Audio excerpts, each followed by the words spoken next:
On March 8, 2014, a Boeing 777 took off from Kuala Lumpur International Airport in Malaysia. It was a routine flight, Malaysia Airlines Flight MH370, bound for Beijing, China. There were 227 passengers and 12 crew members on board. The weather was good. The pilots were both experienced. Nothing in the cockpit or cabin suggested that this would be their last flight. At 1:19 a.m., air traffic control in Hanoi, Vietnam made routine contact with the pilots. The conversation was brief and unremarkable. At 1:22 a.m., the pilots signed off with the words, "Good night, Malaysian 370. At 1:25 a.m., the plane's transponder was switched off.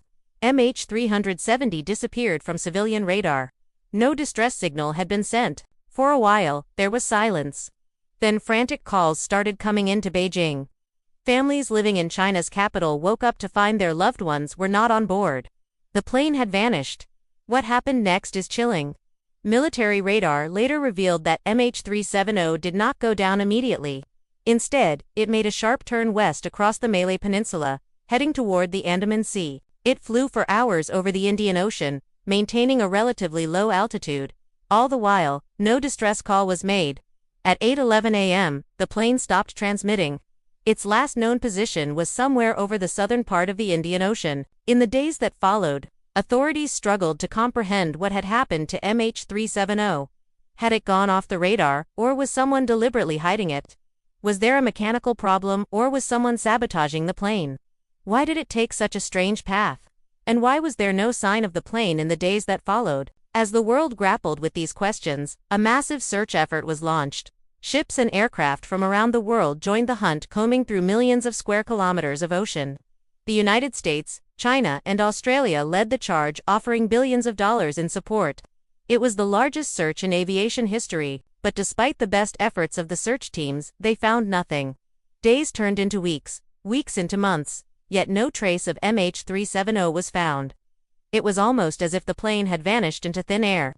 In late July 2015, however, a piece of debris that may have come from MH370 washed up on the shores of Reunion Island in the Indian Ocean. Experts from France, which has jurisdiction over the island, confirmed the following month that the flaperon did indeed come from MH370. Since then, only a handful of other pieces of debris from the plane have been found. None of it has yielded any definitive answers.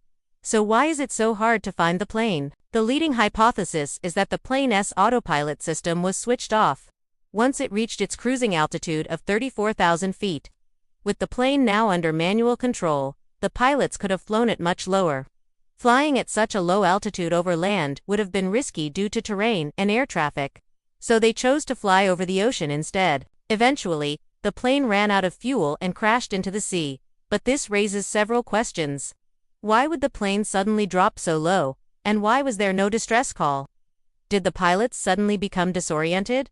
Were they incapacitated? Or did someone sabotage the plane? And if so, who would benefit from the destruction of MH370? Some experts believe the fire or sudden depressurization in the cabin disabled the crew. Others suggest the pilot deliberately diverted the plane in a planned act. More radical ideas blame hijackers, secret military operations, or even government cover-ups. Conspiracy theorists talk about UFOs, black holes, and shadowy forces that silenced the truth. None of those theories have been proven. In the years since the plane vanished, authorities have focused on both the plane and the passengers. Over 1 billion records were reviewed and more than 2,500 items of data were collected. Still, no conclusive evidence has emerged. Two things are certain. The plane went down somewhere over the Indian Ocean, and all 239 people on board are dead. Beyond that, anything is possible. Maybe one day the ocean will yield up its secrets. Until then, Flight MH370 remains lost, and the world is left with questions. What do you think happened to MH370? Let me know in the comments below. As always, thanks for watching. Be sure to subscribe to the channel and come back soon for another gripping mystery.